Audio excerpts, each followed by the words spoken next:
Gente, boa tarde. Antes, falando rapidamente, TakeNet, para quem não sabe, é uma empresa que trabalha com foco em telefonia celular, desenvolvendo soluções, produtos e serviços, principalmente em parceria com as operadoras. Mas antes da gente entrar mais nesse assunto, eu queria antes explicar um pouquinho melhor sobre a dinâmica do mercado em que a gente vive hoje e um pouco do que o Gustavo comentou com a gente. O nível de competitividade que a gente está passando nas empresas, ele tem sido cada vez maior.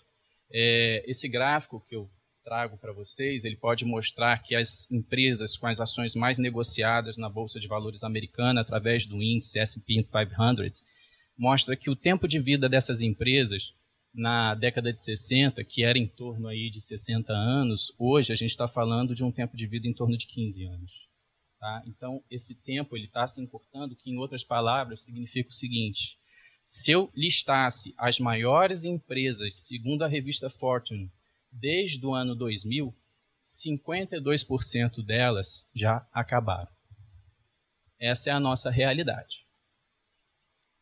Bom, naturalmente, se a gente tem um aumento de competitividade, é de se esperar que a janela de oportunidade que a gente tenha se encurte cada vez mais. Né? Se antes a gente levou em torno de 75 anos para o telefone fixo chegar em mais de 90% dos lares americanos, o telefone celular, há muito tempo atrás, levou 15 anos. E aí, gente, hoje, a gente falar de anos não faz sentido. Na verdade, com 6 meses, viu, gente, pessoal da Take, dá para fazer um foguete para ir à Lua. A gente tem que trabalhar aí nesses prazos para conseguir fazer essas entregas. Agora, sem dúvida alguma, uma imagem ou duas imagens que me marcaram muito recentemente foi a nomeação dos 2 últimos papas. Em 2005, nós tivemos a nomeação do Papa Bento XVI, né, e vocês veem aí os fiéis em frente ao Vaticano aguardando essa nomeação. E o que aconteceu 8 anos depois, quando a nomeação foi do Papa Francisco I? Vocês podem observar aí que 8 anos de diferença, a grande mudança até cultural que nós tivemos com o uso da tecnologia. Tá? Então, a tecnologia, como o Gustavo mesmo comentou, ele está cada vez mais acessível para a gente, e a gente precisa aprender a lidar com isso e não dormir no ponto. O sucesso do passado não garante mais os resultados do futuro. Então, a gente precisa estar sempre atento e sermos cada vez mais eficientes. E o que a gente aprendeu com isso para evoluir mais rápido?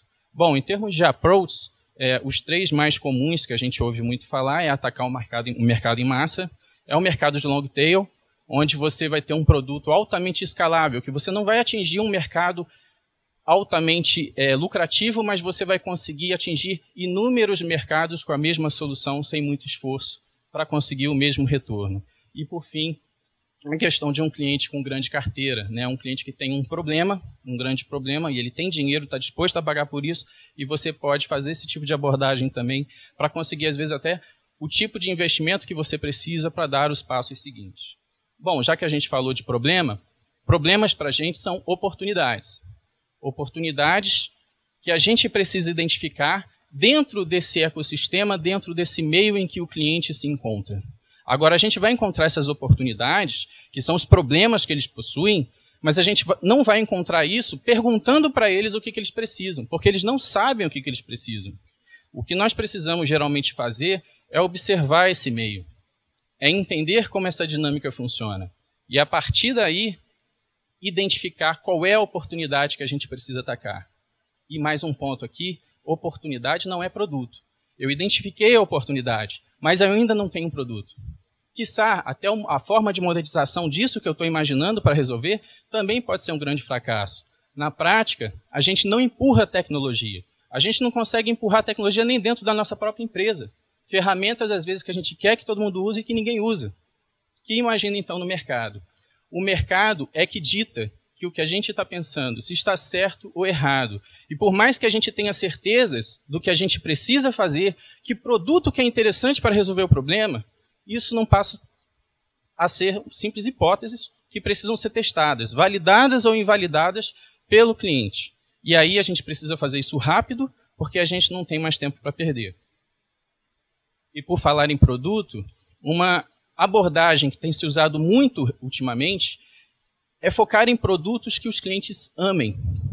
E para eu fazer isso, eu não posso me preocupar, como início, em escalar esse produto. Eu preciso atacar um nicho e, dentro desse nicho, fazer com que aquele público se interesse demais pelo produto que eu estou desenvolvendo.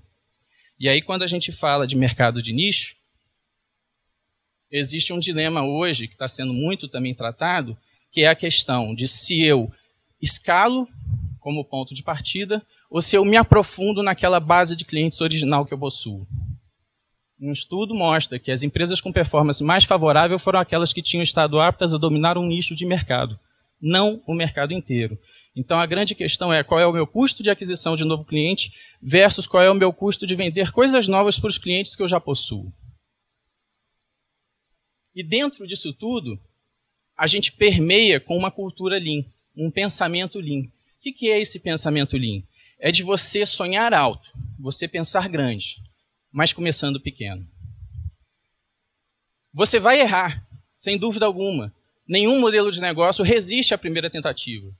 Então, se você vai errar, que você erre rápido e você erre barato. Nós não temos tempo a perder.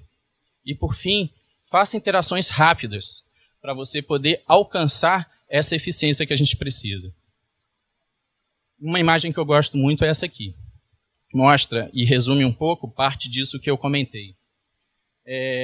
Quando você vai fazer essas interações são pensando alto, começando pequeno, mas com interações que sempre entreguem algo que o cliente realmente quer. E não aquele caso de cima, que eu posso chegar no final e descobrir que não era aquilo que o cliente queria. Então essa figura é uma imagem muito, muito interessante. E no caso do mercado da TakeNet? No mercado da TakeNet nós vivemos a era dos smartphones.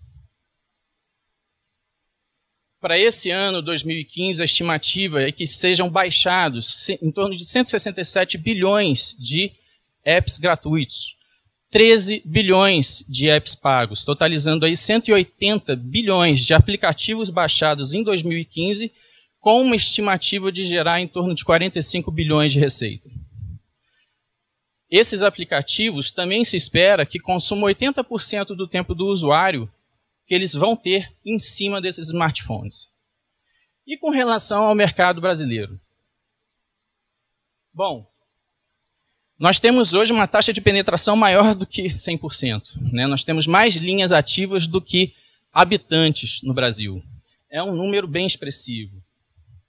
76% de smartphones. Esse número cresce muito rapidamente. Então, é uma tendência aqui também no mercado do Brasil. Mas o mercado do Brasil é um mercado bastante particular, que a TakeNet sabe explorar muito bem. Mercado particular por quê? O uso da rede de dados no telefone celular corresponde a menos de 30% do uso. Da base de usuários, em torno de 75% é pré-pago. Isso significa, na prática, que a gente tem um ARPU, que é uma receita média por usuário, baixa.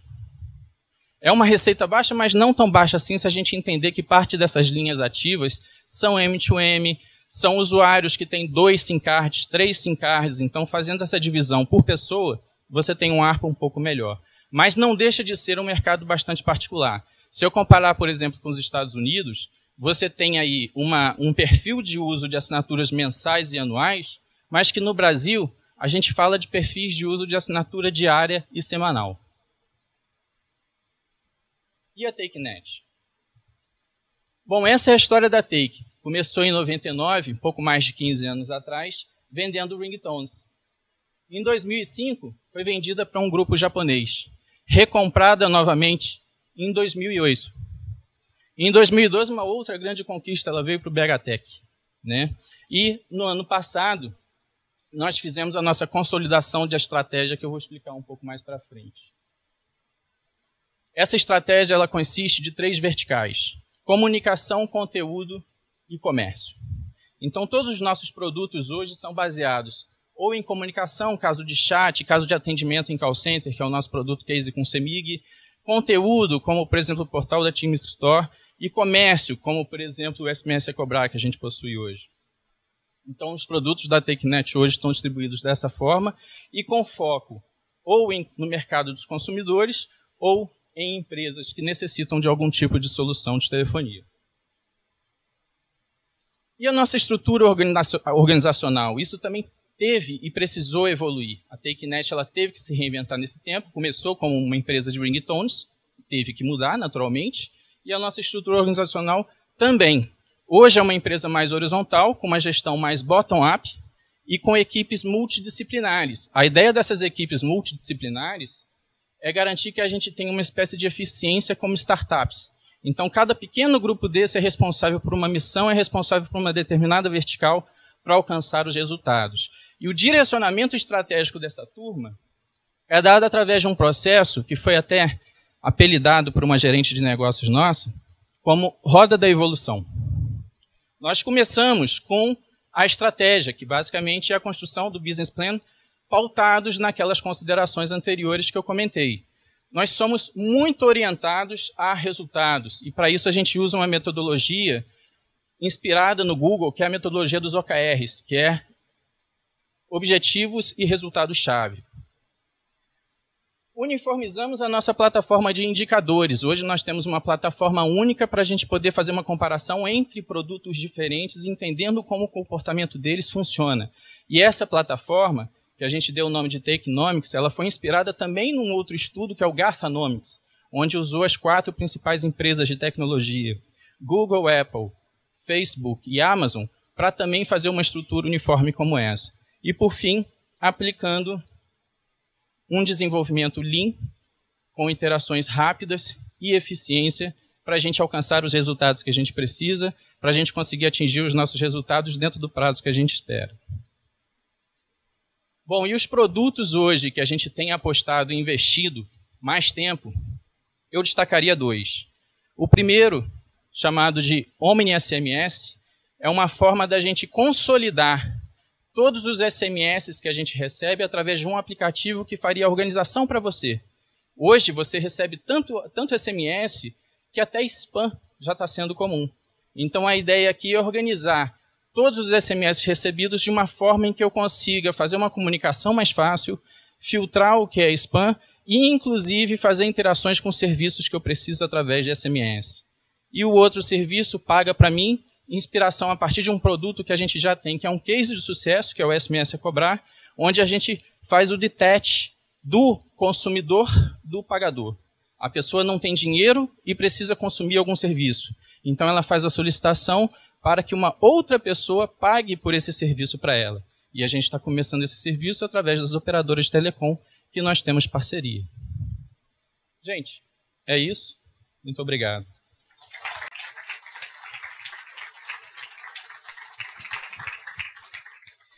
Obrigado, Fábio. A gente tem uma desvantagem enorme de sentar aqui na frente, que você não pode ver a apresentação, mas a vantagem é que a gente pode fazer as perguntas que quiser. E eu tenho milhares de perguntas para fazer aqui, mas eu vou abrir para vocês também no final, tá certo?